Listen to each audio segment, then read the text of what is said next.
if you want to connect with other people, these are things that are really helpful to know about yourself. So the first thing is your history.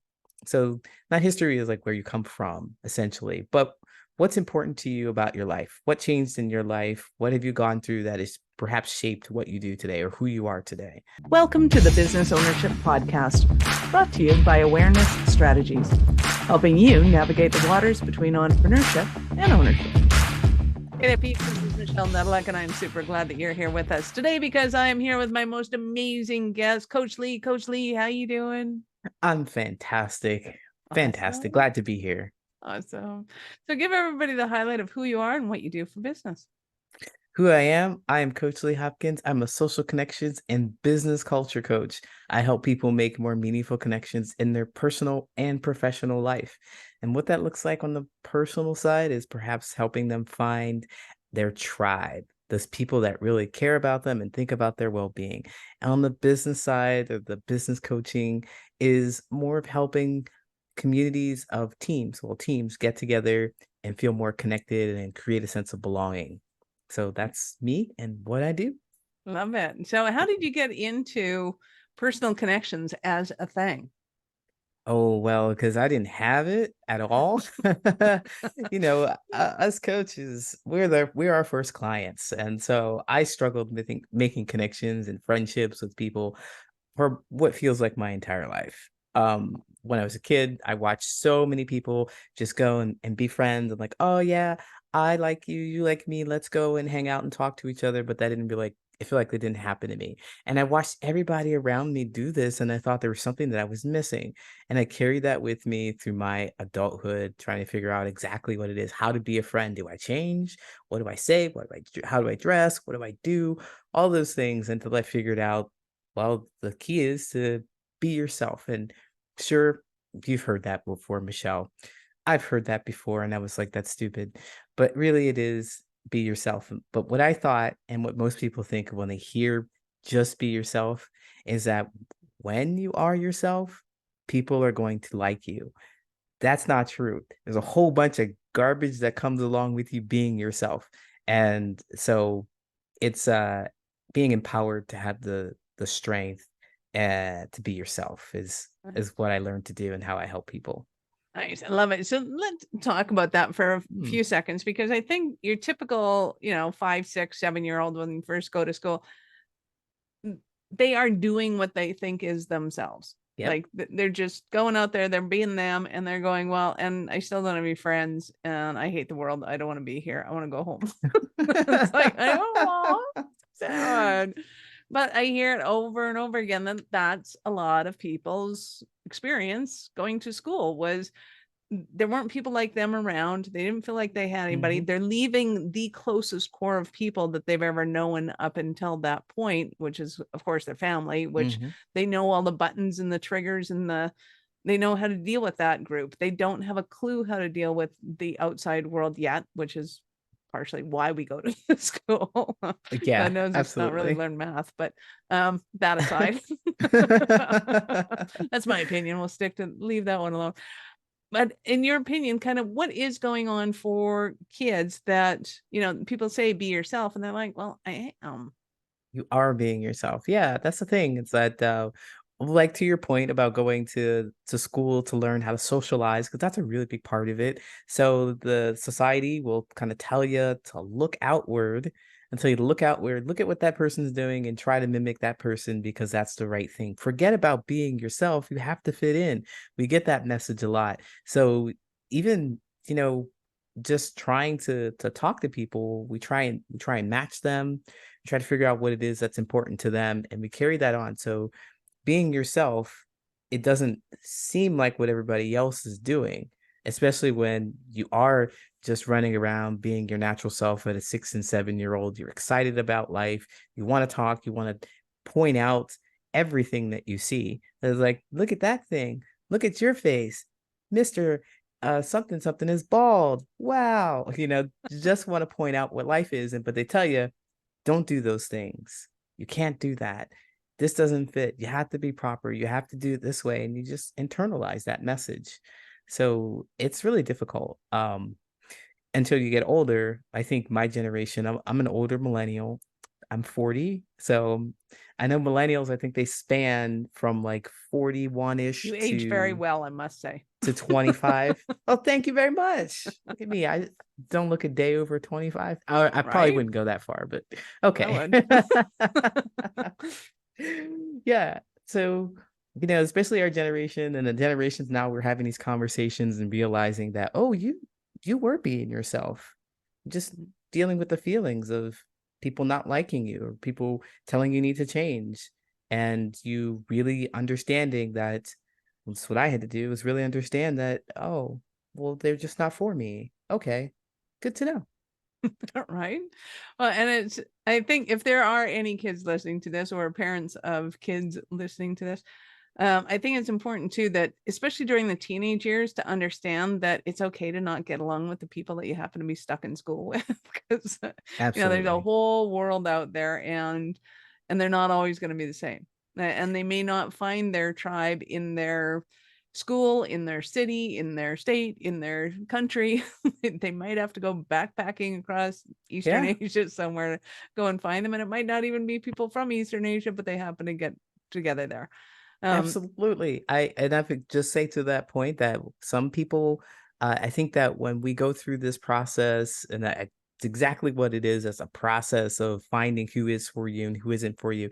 And those people who find their tribe, let's say find their tribe in when high school, they still do some growing and they still do some changing, and they may just disappear. That the connection that they had may just separate, while you, the person like me, who's out there not really able to connect with the people in high school, it's okay. You are learning what is for you, and you are learning that you have really great taste, uncommon taste, in fact. I Yeah. I love it. So for the savvy ones listening, so when they kind of realize that, okay, I have this kind of different taste than other people, how do you recommend that people go about kind of starting to reconnect with people and understanding that they are not an anomaly, they're not alien, they're not any of the things they thought they were. It's okay to connect with the human race. How do you start? Yeah. Yeah, definitely. It's okay. We all of us don't bite. So it's really easy. And what I did for my own personal experience was I believed that everybody hated me and that I was awful and that nobody would ever care about me. And so this phenomenon happened because I wasn't unable to open up and talk about what was important to me. And so uh if you want to connect with people, the first thing that is important, and that what I discovered, is to connect with yourself. So that is understanding your own feelings. And as a coach who does the social connections, we're going to talk about emotion because that's the thing that connects us. I truly believe this is my own definition of connection, but it is having an experience that you both feel the same way about. So if we go to the movies together, I love the movie. I'm having a great time. We spent the same amount of money, same amount of time at the movie theater, probably the same amount of popcorn or whatever, but I love it. And you come out and you hate it, and try to have a conversation. We're going to be a bit disconnected. We're going to be disconnected. And if you have really low awareness and an emotional intelligence of who you are and how you feel, you may even be offended that the person feels differently than you do. You are going to not be able to connect with people if you don't recognize that in yourself first. Have to recognize how you feel about things and how it manifests, how it shows up in your actions, and what's important to you. Is it really that important to me that you don't like the movie and I do? Then what are you gonna do with Yeah. that? Some relationships are based on different premises than others. Let's put it that way. Yeah, you have to really find what's important to you, and that requires some self-discovery. And if we wanted to close the gap, let's say between you and me in this movie that I like, and for some reason I have no idea why you would not like Marvel movies. I don't know. Maybe you don't. I don't know. But I'm like I have this joy for Marvel movies, and I really want you to like it. Well, I need to put that aside and I need to be curious about what you didn't like about it. If I want to connect with you, if I want to talk with you, if I want to get to know you. So that's really important skill. So To answer your question in this really long but detailed way, get to know yourself first and what's Right. important to you. I Mhm. love it. So when you're working with people, are you working with them mostly on their personal connections and their kind of social spheres, or are you working with them in their professional arenas? Where do you start? Where do you end? How does that all go down? Oh, that's a great question. So I moved towards the business culture coaching piece because so many people have come to me in their personal life about how they couldn't make connections with people at work. They were having struggles talking to people about things. They were just like, I want to be able to talk to my coworkers about stuff, anything. And they just couldn't do it. So I point back to the personal piece. I start with the personal piece first, like what's important to you, because that is what's going to drive your conversations. And what I'd love to share with you are three things that I encourage people to discover about themselves. If you want to connect with other people, these are things that are really helpful to know about yourself. So the first thing is your history. So not history is like where you come from, essentially, but what's important to you about your life? What changed in your life? What have you gone through that has perhaps shaped what you do today or who you are today? You want to know that about yourself because it's really important to share with people if you really want to connect with them. Your history, then your hobbies. What do you like to do for fun? I tell you what, if you don't like Marvel movies, we're not going to Marvel movies together. We're not going to movies together. We're not going to movies together. But what do you like to do for fun? And go to places or talk about those things that are important to you. And then finally, your habits. This is a really big one that we like to skip over or ignore. Your hobbies or your habits, rather, are the activities that you do today. You just do them because they're a part of your routine. You don't go and say, I want to find a workout buddy, and you're not a person who goes to the gym.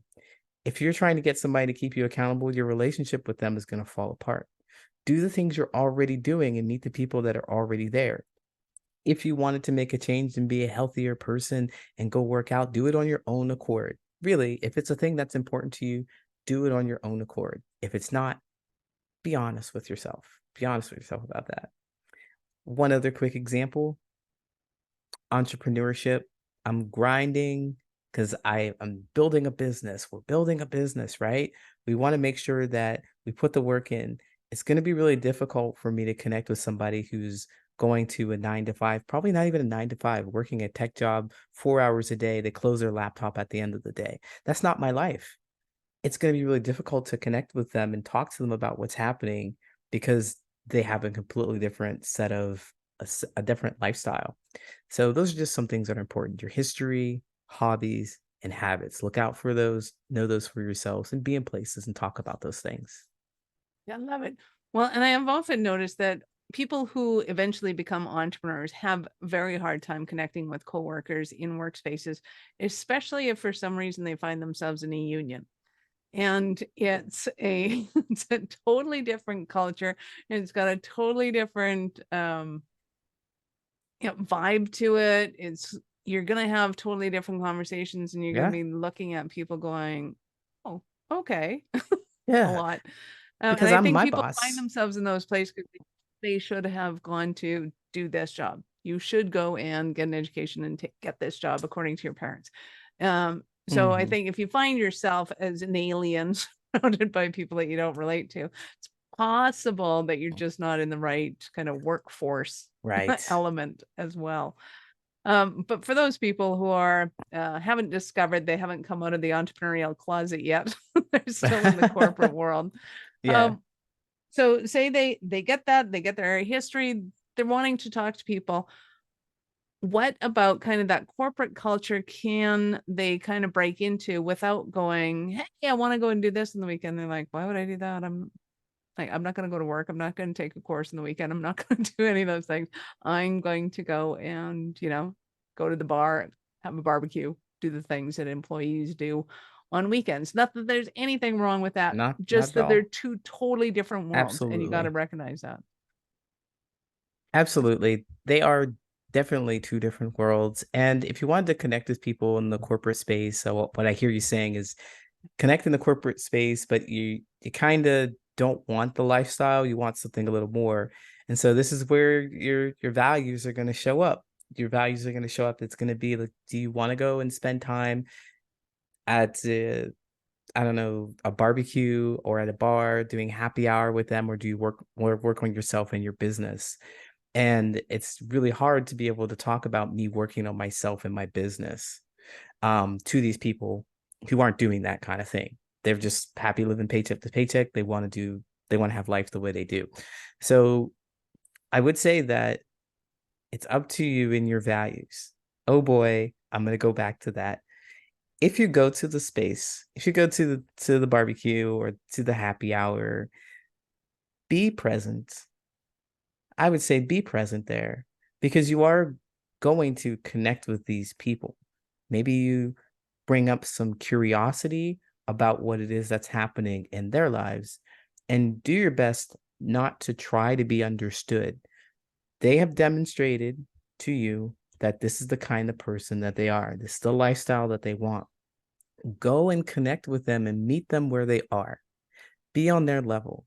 It's still a value to you to have relationships, even if you don't believe in you're going to be in the corporate space for a long time. It's still a value to talk to those people because your network is your net worth.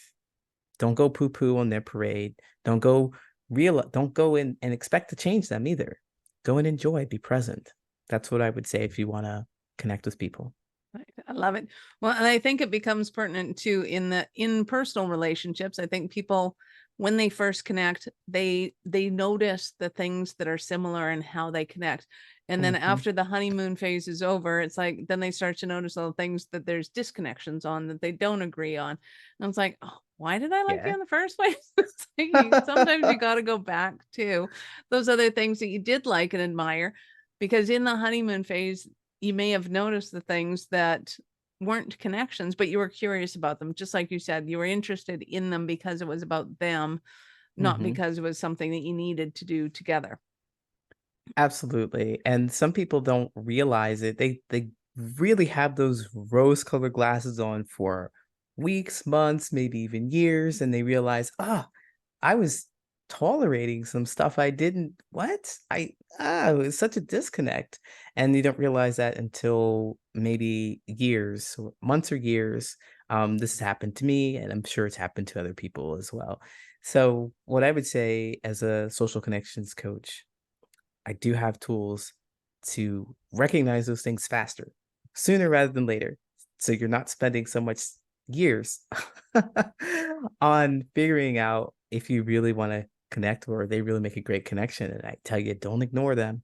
But what I have for you is, you share the way we connect with people is that we share what's important to us and we watch how they respond to the thing that's important. So if we share something that's exciting and interesting to us and they poo-poo on it, we tend to ignore that because going back to when we were kids, we were told the things that were natural and fun for us weren't things that we should do. So we're just like, oh, that's just a thing. That's just a friendship. That's how everybody does it. Mm-mm, mm-mm. So what I have for you is the storytelling format. It's going to show you how to reveal yourself in a way that's going to let you know sooner rather than later if they are going to be on your level. So the just storytelling format, it's the JIST. What you're going to do is you're going to share something that's joyful, that's important to you, something you're secure about, and something that is the truth. You share a little story like that with them and see how they respond. Because you share something joyful, and it's a scientific fact that we humans, we cling to joy. We love the joyful things. We like to be around people who want to do the things that we want to do because it's fun, Right. right? So you want to share what's joyful with you. And if they cannot handle your joy, imagine how they're going to handle your anger, your sadness, and your fear. They're going to handle it the same way. Oh, I'm so sad. My girlfriend broke up with me. Get over it. Not a big deal. I'm angry about the way my boss treated me. Get over it. It's not a big deal. If they poo poo on your joy, it's a really great red flag to watch out for. So, again, that's the just storytelling format, JIST. Love that. So give us an example of a Cinderella story of one of the clients that you've worked with. Oh, well, that's awesome. I love that. A Cinderella story. So I was working with someone that I found on TikTok, and they were a fantastic client. They were really able, they came to me saying exactly what we talked about, how they felt like people didn't like them. People were always poo-pooing on the things that were important to them. They're a very talented person. They play the guitar, very talented musician. And the people around them just seemed to not like what they did, not like their music because they're a person of color and they're playing a guitar, they're playing kind of rock music. People didn't support that at all, and they felt like an outsider. But when I talked to them about this, I'm just like, notice, like you're doing amazing things. That's the kind of coaching that I do. I want you to notice the joy that you're bringing. You're just not in the right place.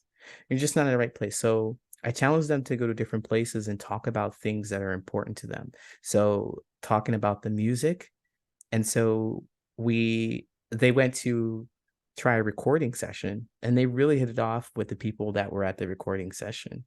And so I'd like to highlight that because it is a lifestyle change. It's a skill set that you get in order to help you navigate through the world. So they were able to connect with those people and also not share all the crappy things that have happened to them in the past about being rejected. They're just like, I'm here now, I'm present. I do great things. I'm appreciated here and I want to be appreciated here.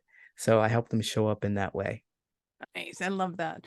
And I think that everybody should have that opportunity Mm, to be in a room where other people think and believe in the same way, because it brings about a certain level of social security and social, absolutely.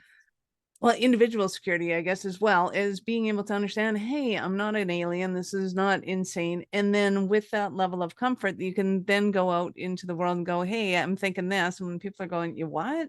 Exactly. Like there's Exactly. there's that, yeah, I mean, it always reminds me of Jimi Hendrix, especially when you say playing the guitar, because I get that Jimmy's just not for everybody. I get that. But that doesn't mean that he's not phenomenal, amazing, and awesome.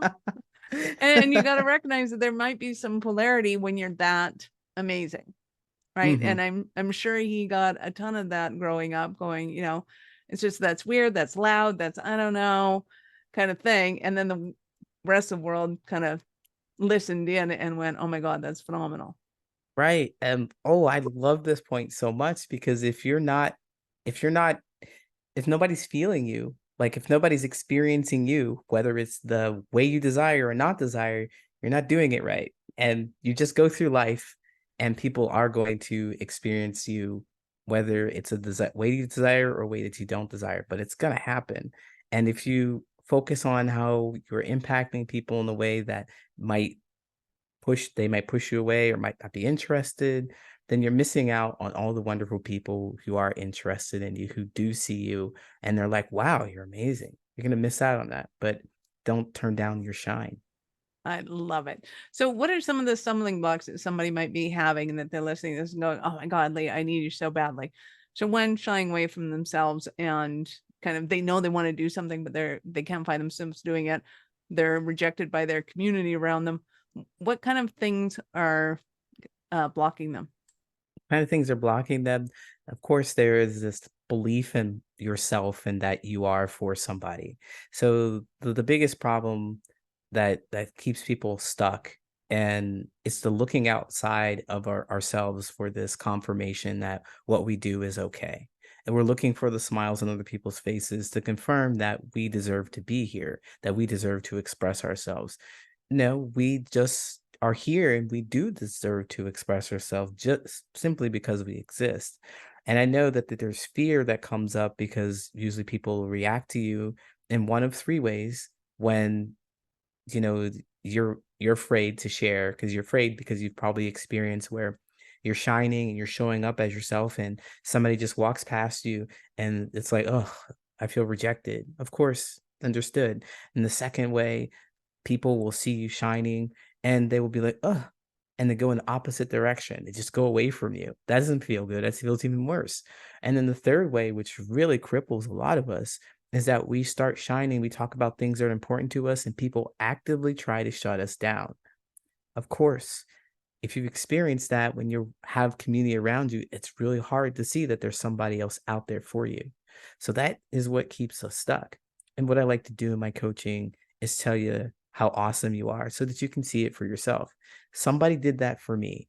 Somebody told me how awesome I am. That's why I'm out here telling you because wow, it worked for me. And I want to tell everybody about how awesome they are too, so that they can go and shine and so that they don't have to worry about what other people are thinking. That's the way we really connect with each other. So, yeah, I'll pause. All good, all good. You can Yeah. talk forever. It's all awesome. So I know our listeners are going to want more from you. How did they start that journey with you?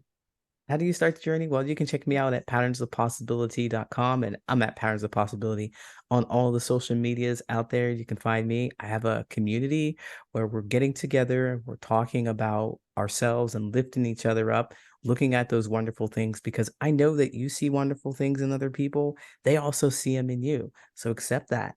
I'd love to help you feel and accept that for yourself because it is really a great experience. Thanks. Absolutely. Be sure to go and check them out on TikTok. We will have all of your links. And by the way, congratulations for converting people on TikTok. That is awesome to hear. As a business owner, I'm going, yeah, the first person I've heard of that made sales off of TikTok. I mean, I'm sure you're not the first to make money off them, but it always makes me happy when people's endeavors of reaching out turn into people going, hey, I actually see the value here and want to spend some money on it. So that makes me Absolutely. happy. Thank you. Nice. So again, peeps, we will have all of these links in the show notes. Scroll down, click on the links. Be sure to open in a new browser because we're not done yet, and go check out how he can help you with getting unstuck and connecting more, because I think that's hugely important, especially now. People feel really divided amongst things, but when we start to connect with people, we realize that there's a lot of really nice people. Are there some jerks out there? Yes, there's some jerks out there, but for the most part, people are really nice and they really do want to connect with you and they want to find out more about you. So, let them into traffic, open the door for them again. It's okay. Find those little things where we can connect again. So I get to ask you, at what point in life did you know that you were that special kind of crazy enough to think that you could become an entrepreneur? What point did I know that Yeah. me? Have you figured it out yet? Oh, Some people haven't yet. They've been I entrepreneurs don't for know what 20 I'm years doing. and they're like, I don't I don't know if know I what am an entrepreneur I'm yet. doing. Well, the crazy thing that happened was that I got the dream job that I wanted and I made more money than I've ever made in my life, right? That's what people do. And we're like thinking that, this is what life is. And I'm trying to connect with people as well. But I just I couldn't connect with my coworkers and connect and talk about things that were important to me. And I felt so lonely. And when the pandemic hit, it was just even worse. It was even worse. My job became remote. And like one day I just shut my laptop down and I didn't open it up again. Aw. And so, yeah, it was the push, the realization that if I stay doing the same thing, I'm going to be absolutely lonely and no one cares about me here. I don't feel like anyone cares about me. I have to do something else. And so, looking to someone else to create my future or be financially responsible for my future was when I decided that, oh, this isn't it. I need to take care of it myself. I need to allow myself the energy and the time to go find the connections that I needed and wanted in my life. And it can only happen if I start to work for myself. Awesome. So, peeps, if you're out there and you feel that way, absolutely reach out to Lee, reach out to myself, Yeah. reach out to anybody, because that is not a good way to feel by any stretch. And we understand what's going on for you. And I do think that the entrepreneurial journey is very difficult, especially if you're surrounded by, no offense, union workers, but you're a special kind of crazy unto yourself. When entrepreneurs are in that water, they're like, "What are you doing?" It's like they're streaming upstream and everybody else is going downstream, and they're like, I don't get it." And it can be. I Yeah. jest about it and I lighten up the conversation, but it can be a very heavy conversation, and it's definitely one that needs to be addressed. So Yeah. if you're feeling very heavy and alone and you know suffocating by the four walls that surround you, absolutely reach out. Yeah, go to a networking group or something. At least you'll be around some like-minded people for a moment. Absolutely. Go Yeah. find some entrepreneurs. Odds are really good that you're an Yes. entrepreneur and you just haven't figured that out yet. That's true. That is so true. You're still in the closet. It's okay. We love you. Come on out. Go sell some stuff and you'll be like, this is who I am. This is awesome. Absolutely. And It's fun. Awesome. You have been absolutely awesome. Any last words for our peeps? um I forgot to mention Yeah. that I'm not sure when this episode's going to come out, but I have an annual Social Connection Summit coming up in August 5th and 6th. So it's a social wellness summit, 2 day social wellness summit. There's going to be coaches there. You'll be able to talk to people who are like-minded, looking for a community. You're going to find it there. You also have an opportunity if you're a VIP to coach with 3 different people. If you have 3 different coaching sessions. So if you'd like to check that out, again, you can find that at patternsofpossibility.com. And I really want to thank you, Michelle, for having me and asking me some really awesome questions. Awesome. Well, peeps, go and check out the website because, this is going to last in perpetuity. So I have no idea what month, day, year, Or you decade people are going to be listening to this in. But absolutely reach out because we love you. Thank you so much, Coach Lee, for your time. I appreciate it. And I know how valuable it is. Thank you so much. Awesome. Peeps, this is Michelle Nedlock. Thank you for being here with us today. Be sure to subscribe to this show and share it with your friends because we love helping entrepreneurs grow. Are you running a business over 7 figures but still struggling with technology headaches? Pay attention, you do not want to miss this offer. This podcast episode is brought to you by Awareness Strategies, who is offering a custom-built digital adoption roadmap for anyone running a business over 7 figures who's wanting to grow their business in the next 5 years. And it's not just a roadmap, they offer full implementation as well if that scares the out of you. Check out awarenessstrategies.com/roadmap for more details today. The link's in the show's notes. Don't regret not doing this. Do it now. That's awarenessstrategies.com/roadmap.